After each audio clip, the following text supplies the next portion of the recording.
right, everyone. We'd like to welcome you to this month's edition of Compliance and Cocktails with Ignite Consulting Partners. Today, we have a very special guest, Maggie Pugesek, from who's going to be a guest speaker at both our conference, Compliance Unleashed 2022, and at Buy Here, Pay Here United Conference here in April at the Bellagio in Las Vegas. So, Steve, I don't know if you had a word or two here to introduce her.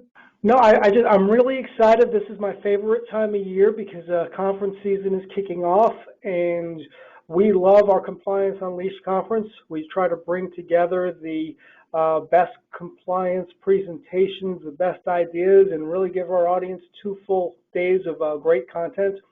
And I stumbled upon Maggie a year or 2 ago, and I am so impressed by what she brings to the table that she has not 1, but 2 sessions at our conference because we believe in what she does so much, and we didn't want to shorten her presentation. So I'm just really excited that our audience is going to get some exposure to Maggie because I'm a huge fan of her and her company and what they do.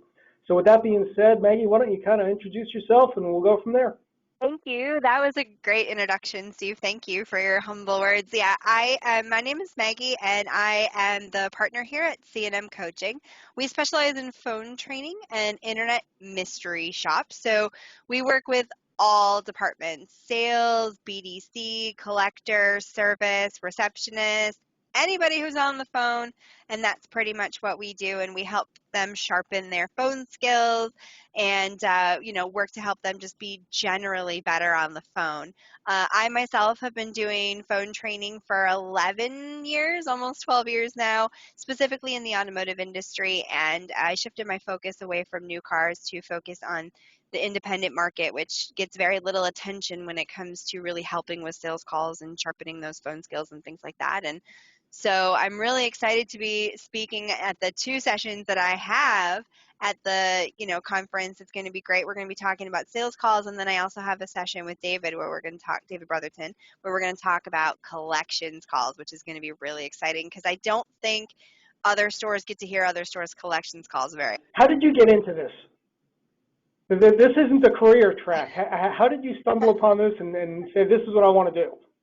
So it's kind of a different type of story. I actually started when I was 18 years old. My very first real job outside of working for Burger King was working for a chiropractor. And if either of you have ever been to a chiropractor, they are really big on customer service. And the people that work at the front desk, they make them go to customer service conferences and they train them very heavily. And they actually have phone coaches that teach them what to say on the phone, how to treat customers. And that's actually where it kind of started with my chiropractic journey. And I worked for a chiropractor for 7 years. And then I stumbled upon another company that actually does phone training, but more in the new car market, and worked for them for 5, 6 years and then left and started my own company. So completely different market, but also still phone training and customer psychology and really working to make sure that everyone across the board provides good customer service to the person on the other end of the line, because the person who answers the phone is 100% the voice of your business, and that's where your business's reputation is going to come from, is those phone calls. So if those people aren't doing the right thing initially, that reputation is going to go out into your community and not always going to be so great. So that's how I started with chiropractic, totally unrelated to the car business. I'm thrilled that you're going to be doing these presentations because I've seen you in action, and I think that our audience is going to be blown away. They're going to learn so much by listening to you. Yeah, I'm really excited to do it. I love talking about internet leads. It always kind of blows my mind. And Steve, I recently bumped into you at another event that we were at that I actually spoke at, and my team, we did 150 mystery shops for dealerships all over the United States. And it was crazy to see some of the results of how many stores actually picked up the phone and called their customers. And so we're going to talk a little bit about that when I speak in May, and also, of course, collections calls. So I'm really excited to share this information with people because I think that stores tend to forget what's actually happening on the phone, especially if they're not paying attention to or recording their phone calls. That's a great point. I feel like in this day and age, dealers spend so much time concerned about the internet and the website and all that, and I kind of think that phones have taken a back seat, and that's unfortunate because you're right. That is the face of the company a lot of times. That's the first person that somebody reaches. Well, I usually try to approach it from this standpoint of how much are you spending to advertise? What does it actually cost for you to make that phone ring one time? And then what happens when that customer calls into your place of business? Where's that phone call going? Is it producing you results? Are you getting money? Are you getting people in the door? Are you spending your money wisely? And if you're not doing some sort of training, then the answer is most likely always going to be no, which is what we unfortunately kind of heard through some of those calls that we played when we were at the last event. Was a lot of them went something like, do you have this car? No, I sold it. Okay, thank you. Bye. And that was the end of the call. I mean, we had one call that was 16 seconds long, and that's exactly how it sounded. And you can imagine what they spend in advertising just to make that phone ring one time to take those That, 16 seconds and throw it away. that was a $30 phone call basically, or whatever the amount was, and Hmm. but a lot, probably a lot more than most people realize if they add up the hard and soft cost. That's your one chance. You just threw it away. Yep, exactly. So I guess I'll ask this one on kind of on the, without giving away the game, right? Because we really want to hear what you have to say in detail at the events. But what would you say is the advantage to using this strategy? Um, again, I know you're going to talk about the data at the events, but what is the differentiation in using this strategy as opposed to other techniques that you've seen out there in the market? So one of the things that makes us a little bit unique is our approach to training. We always start by doing individual training sessions with each person one at a time. So that gives us like 45 to 60 minutes on the phone with each person, training them on their specific call type. So if you're a salesperson, we're going to be talking about inbound calls, outbound calls, objection handling techniques, voicemails. If you're in collections, we're going to be going over, inbound calls, outbound calls, objection techniques, but for collections specifically. And then once we've finished with those training sessions and we role play with that person and we feel confident that they're ready to execute these techniques on the phone, we actually download their recorded phone calls and coach them and grade them and load them to our software. So that allows managers to be able to see how effective their team is at doing specific things, collecting the money or verifying account information, or even something as simple as updating someone's address and phone number when you talk to them on the phone for collections. So very super simple, basic steps. But again, most times people are overlooking these things. They just trust that their people are doing what they're supposed to be doing and they're not actually listening to the calls. And this gives them a unique approach to what's actually happening. I mean, this is fact. Here's an actual phone call that someone took, and you can listen to it and hear whether they did what they were supposed to or not. It's right there in black and white. Let me ask you, how big is your team? How many people do you have that are on doing this type of training? So we have a little bit of a unique kind of setup. We have a girl that specifically does we also offer like hosted chat. So we will take leads off of the website and feed them to the dealership. And she's also our assistant. So she does all the nitty gritty work. Her name is Kate and she's wonderful. So she'll log into all these call tracking softwares and pull all of these calls. And she spends most of her day just listening to sales calls and collections calls and service calls, and she feeds them to the coaches. And we have 7 or 8 coaches. We are pretty excited. We just hired our first male coach because most of our coaches are women, but we love to have a man in there to throw the mystery shops off and have a fresh voice. And we have a great team of people. All of our coaches work remotely from home, so I love that because I can hire from anywhere, and I have a wonderful bilingual coach as well, Coach Paloma, who helps us with all of our Spanish speaking accounts. So we've got a great team. I love my team. I'm only as good as my team, and they're amazing. What are those interviews like when you're trying to identify the right person for your team? I mean, that's a pretty unique skill set. Yeah, so the first thing I usually listen to is their voice. I always make them interview with me on the phone so that I can hear how they actually sound. You cannot be monotone in coach calls. It will not work. You have got to have rise and fall in your voice. You have to be able to smile. Your background has to be quiet. You can't have a baby crying and a dog barking and all that other stuff going on. It has to be a professional environment. but you also have to be able to sit on your butt for a couple of hours a day because it can take hours to coach calls and do training sessions with people. So I definitely look for people that are organized, that have a good voice. If they have worked at a dealership before, there's usually some benefit to that, but not always, because sometimes then they think they know how to do everything the right way, and or a different way, I should say, instead of the right way, So it's good because it helps them understand kind of the different perspective from coaching calls. But I really listen for voice inflection.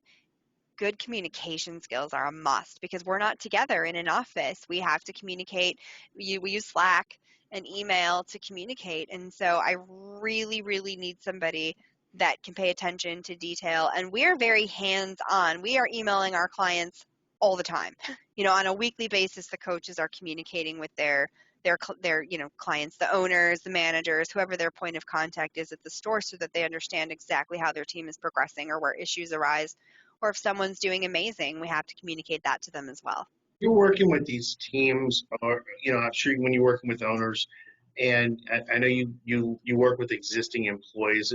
Are there kind of strategies, characteristics, things that you advise your clients on when they're bringing someone on board, either in a sales or a collections role? Some role that involves the phone. Are there certain things that you tell them to look for? Because I know there's some varying philosophies on that. Yeah, so I actually go against the advice that I give myself. When I try to look for somebody, I will totally hire someone that worked at a dealership before because they're very, very fast for me to train in. But if somebody's looking for someone to staff a BDC, I actually usually suggest they do the opposite, because they're always going to want to come in and change everything. And not that change is bad, but you definitely need to have somebody that is open to training and new ideas. If I work with a store and they've got a manager that says, this isn't going to work, there's no point in doing this, it's never going to work. The whole process is just going to fall apart because it has to come from the top down and everyone has to believe in it in order for it to work. So you have to be very careful that you're not hiring people that think that their ideas are the only ideas that work. I actually usually suggest people go to local places like your favorite restaurant, your Starbucks, your Panera. Those people there have been through good customer service training. And if they can work in a retail setting, like Panera or Starbucks, there's a good chance that those people are going to make great employees. Not that you want to, steal your favorite bartender from your favorite bar, but they're really, really good in those types of roles because they're used to working under pressure with a lot of stuff going on. And when you're working in a dealership, there's 1,000 things going on at once, and you have to be able to prioritize just like you do if you're working in a restaurant. So let me ask you, you work with dealers all over the country just like we do. Did you notice differences in different parts of the country? Are conversations different? Is tone different? And how do you, in your services, how do you, I guess, allow for that? Yeah, so everything that we do is actually pretty customized and tailored to each and every store, their unique sort of processes and things that they do there. The hardest thing that I usually have to deal with is my clients down south are sometimes overly friendly and they always want to ask everybody how they're doing today, which is kind of customer service 101 no-no. When you're dealing with a buy here, pay here market or a subprime market, the last thing that you want is to go, how are you today? Because if they're having a rough day, that's only going to make your conversation worse. And if you're a collector, that's really going to be tough to go, well, I'm really sorry to hear all that, but you owe me $500. That's just going to set the tone for the conversation to be super awkward and definitely not make things feel positive for the customer. So, it's interesting because most of the time training people is very similar. Customer psychology is just customer psychology. It doesn't change from town to town. So that aspect of it, I will have people say, well, you don't know, my customers are different. No, they're not different. They are just like anyone else. I could pull a call from California and I can pull a call from Michigan. They're going to be the same. Customers are customers just in general. So we do customize our stuff to match like store specific warranties and different fun things that they might offer to people who purchase. But the basics are going to be the same. The techniques are going to be the same. The using choices to obtain information and to set appointments and all that good stuff is all going to be the same no matter where you are, because that is the best way to accomplish the goals that we need. But I do struggle with those friendly people to stop asking people, how are you today? So I used to be a Howard Stern listener, and one of his pet peeves is when people call up and say, "Well, how you doing?" And his belief is, well, that's just dead time. It's a waste of time. Get to the point. Hmm. Yeah. I mean, and also too, you have to take the context of the situation. Like, the unfortunate side of what we're doing is you are dealing with sometimes really difficult situations. I mean, we've heard situations of, domestic abuse. We've had situations where the car is literally being repoed out someone's front window right now. Do you really want to to make that person feel worse by going, "How are things going for you today?" "Oh, well, I'm watching my car be repoed right now." That's how things are going. And I just think there's so much more productivity that you can bring to the conversation by instead saying something like, "You know what? Let's see what I can do to help you out. Let me ask you a couple questions, make sure you meet my basic minimum requirements for financing. Tell me a little bit about your job. Do you have a reliable source of income?" And going through a series of questions to boost the customer's confidence in their ability to get financed. Don't talk to them about their day. They called you because they need financing for a vehicle. Let's talk about the financing. Are And you are you are you a big fan of that being somewhat scripted, or at least having some guideline scripts? yeah, yeah, I prefer to call them word tracks instead of scripts, but we do write word tracks. I feel like script is so much like you can only say this, and that's not really what we shoot for. We want them to have some fluidity, and I'm a fan of synonyms. But yes, there should be some sort of guidelines. You should always start with your basic minimum requirements prior to answering questions. The answers to the customer's questions are always going to be your leverage for needing their contact information. So if you answer questions too soon, you're definitely going to lose that leverage, and then they have no reason to give you any information to reach them at all. Let me ask you this: do you also do in-person secret shopping? Is that something you offer? Oh, great question. We don't.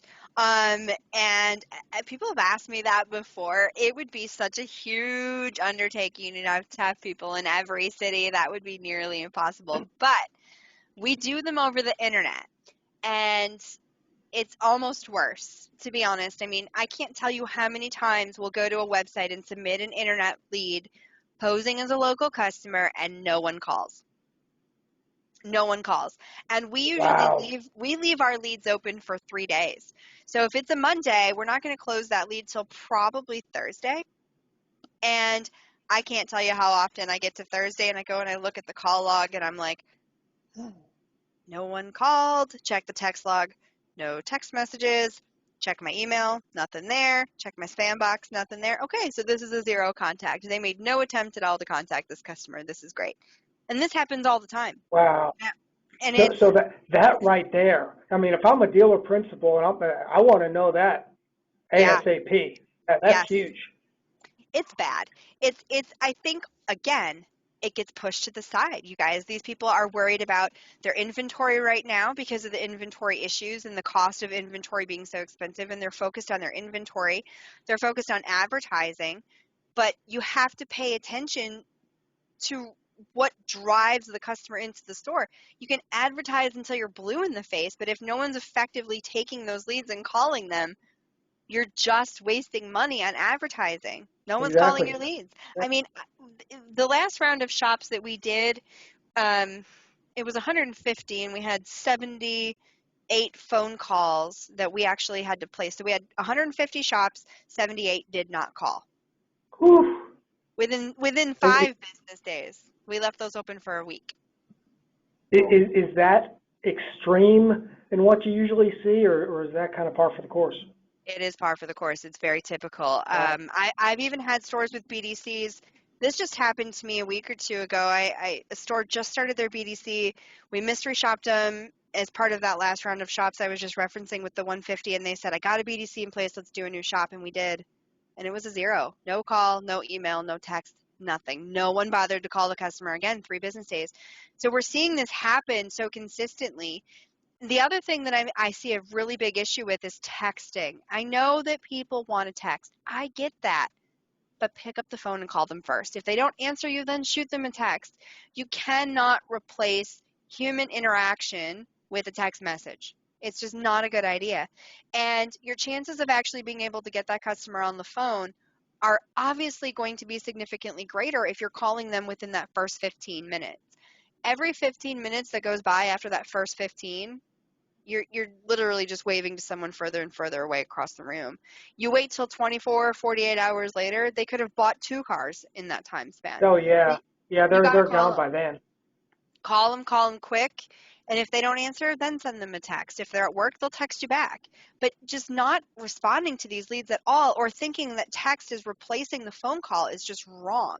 It should be done in conjunction with a phone call, not in place of. Man, I'm so excited to have you come to Compliance Unleashed. I think the audience is just going to eat this stuff up. And I'm really excited. In fact, the session I may be most excited about for the entire conference is you and David Brotherston together talking about collections. I mean, I think that right there is going to steal the show. Yeah, we've never done it before. And I actually had David on my podcast 2 weeks ago, and I'm just so excited to do this because I've done stuff with him for years. Since 2017, we've been working together, but we've never actually gotten to speak together before. So this is going to be so great because we work together so well, and I have some excellent calls that we're going to play, and David's going to talk about the compliance aspect of it, which is, of course, why we're there in the first place. And I think that, like I said, people don't often get to hear other stores' collections calls.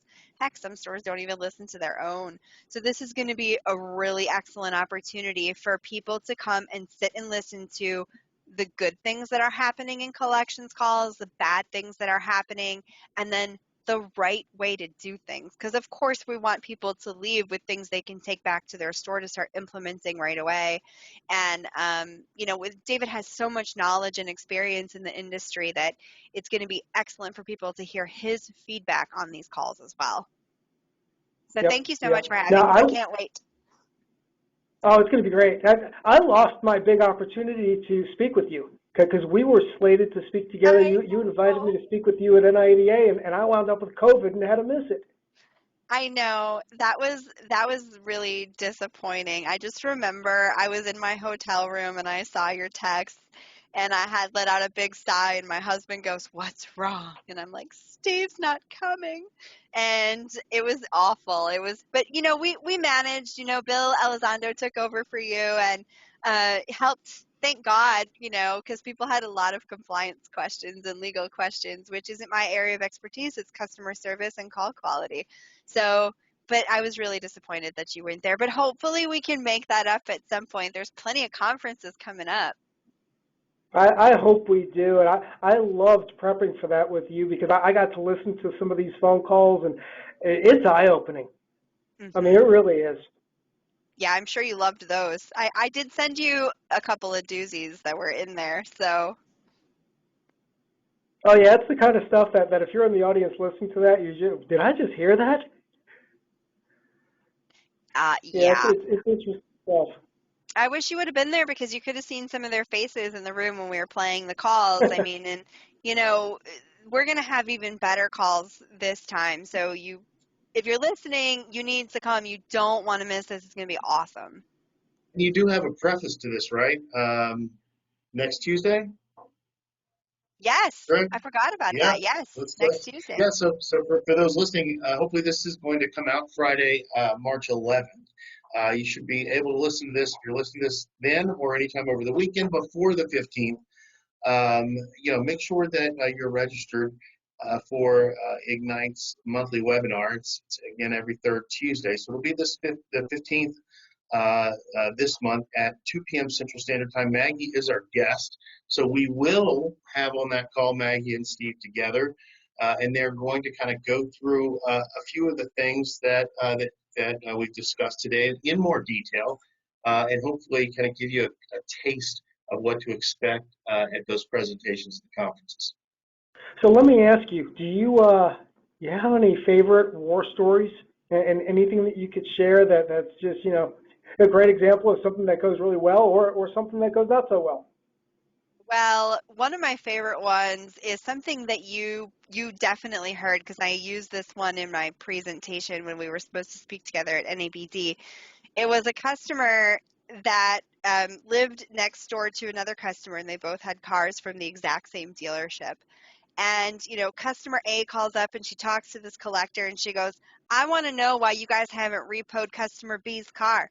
I know she hasn't made her payments for 6 months. Why hasn't anyone come to get it? And the collector proceeds to tell customer A all about customer B's business, even though they're not related. They have no relation to Oh, each other God. whatsoever. They're just neighbors. And I remember hearing the phone call and thinking, this isn't happening. Like, I'm not hearing this right. So what happened is we actually sent it to everyone in the team, and we were all asking each other, please, are we missing something? Like, are they related? Does she have authorization to be speaking on behalf of the account? You know, there's 6 of us all trying to listen to this phone call to see what we're missing. Nope, we didn't miss anything. The collector, just flat out told customer A everything about customer B's business, that they couldn't find the customer, that every time they go to pick up the car, it's not there, they don't know where she's staying. And we were all just sitting here thinking, what kind of a compliance nightmare is this? And the owner had no idea any of this was going on. So, come to find out, this happened on multiple phone calls. So we had to download those calls and send them off to the owner and let him make the decision what he wants to do. But what was she thinking? That's one of those, I call them law school exam questions. But because if you got that on a law school exam, you could write for like an hour on all Uh-huh. the different problems with that. And, Richard and I are very passionate about training. And that's a great example of you need to train your folks. You need to give them the tools to succeed and make sure they understand what's right and what's wrong and the why behind it. And I also think too, and tell me if this is wrong, but I think there's nothing wrong with saying, you know what, I can't discuss that account with you, but if there's any information that you would like to provide to me, I'm happy to take that, but I can't give you any information back. Why didn't you just say that? Right? That's exactly right. If you know where the vehicle is, tell me. I can't tell you what's going on with the vehicle. I can't tell you that she's behind, but that's not what she did. She told her how far behind she was, how much money she owed, that they couldn't find the car, that they were trying to track her. She disabled the GPS. I mean, anything she wanted to know was she was telling this girl, and I thought, "Oh, this is just a nightmare." So that's why you should have someone listening to and monitoring your phone calls, guys. If I'm an owner, oh my gosh, I hear that. I'm going to lose sleep over that one. Yeah, as a former call center manager in a couple of different capacities, one with no idea what's going on until you listen to those calls. I mean, I would tell any owner, especially most folks that are experienced in the business with listening to calls knows how valuable that is to having a good operation. I don't care what industry you're in. If anyone's talking to a customer on the phone and you have to have any kind of compliance or any kind of operational requirements, you have to be listening to it, or you're missing 90% of what's going on. You really are. And I mean, you can't be everywhere all the time. And that's the thing is, I know that owners don't want to have to outsource things, but you can't listen to every phone call all the time. And we don't either. We do choose them at random.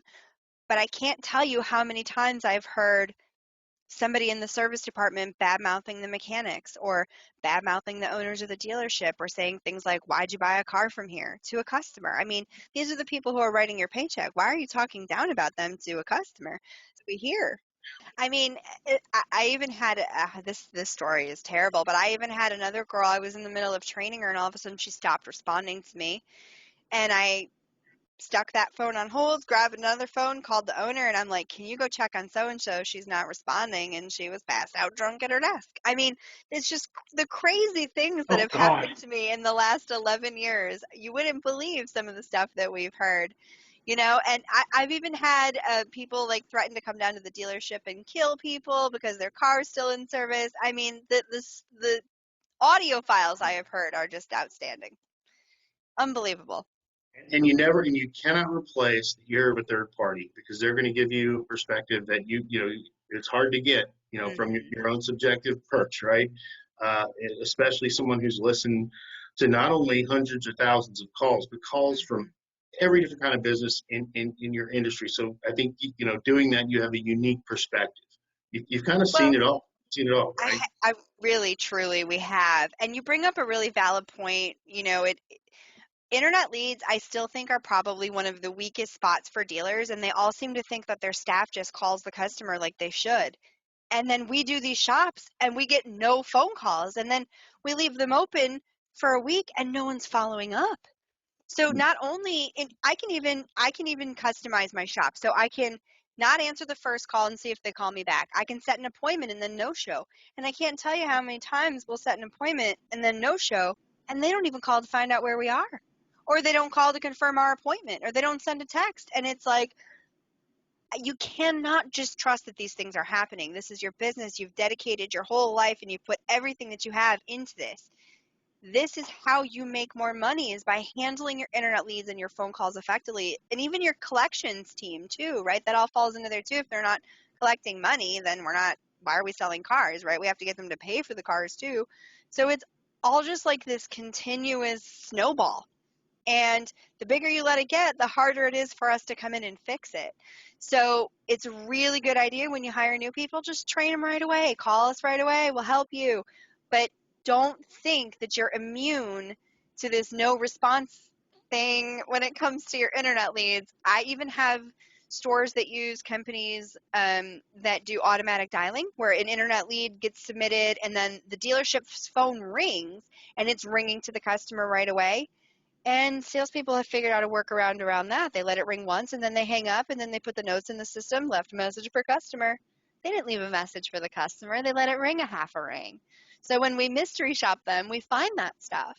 And then it's like, oh, shoot, no wonder why I'm only selling 25 cars this month. I mean, you can double your sales if you just call your internet leads in a timely manner. Yeah, just trying to explain tapping to someone who doesn't know who's not familiar with the call center environment, and explain that, yeah, people intentionally are dropping your leads so they don't have to get on the phone for 5 minutes, and it just blows their mind, but it happens.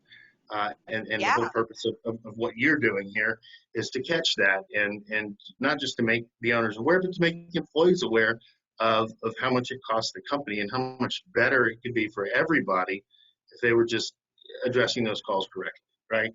Picking them up to start with. So, And if you're a commission salesperson, why would you want to throw that lead away? That's money. I don't yeah, understand that concept, you know? agreed. And I think with that, I'm going to go ahead and start to wrap it up. Say a few words. I'll mix and match this in a second, but I will say here, we will have information on Maggie's company and upcoming events that she's going to participate in, and including the Compliance Unleashed 2022, including the registration for next week's webinar, where you can hear more, a little bit more of a structured analysis of the things discussed today, as well as her session with David Brotherton and Buy Here, Pay Here United.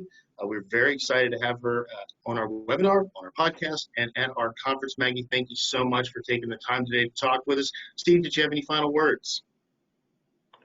I'm just so excited. I mean, Maggie, you've got me fired up now. I was excited before, but man, I am so excited that you're going to come speak with our attendees at Compliance Unleashed. We love this event, and anybody that's been on the fence about registering, go ahead and register. This is the kind of great content that you're going to get. Plus, we know how to throw a good party, and we have some fun too. So we're looking forward to seeing everybody in May. Thank you guys so Great. much for having me, and thanks so much for letting me speak at your conference. I'm really excited to share my knowledge with everyone, and hopefully everybody learns a thing or two.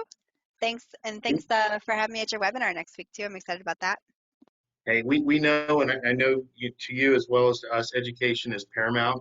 We all believe in it. That's why we're here. That's why we do these events. That's why we conduct these podcasts. That's why we have you around. So, everyone, look in the comment section for the podcast. I'll have everything, ways for you to get in touch with Maggie, ways for you to follow her podcast, as well as upcoming events. Maggie, again, thank you so much for being here today. Looking forward to spending more time with you here in the next few weeks. Thanks, everybody.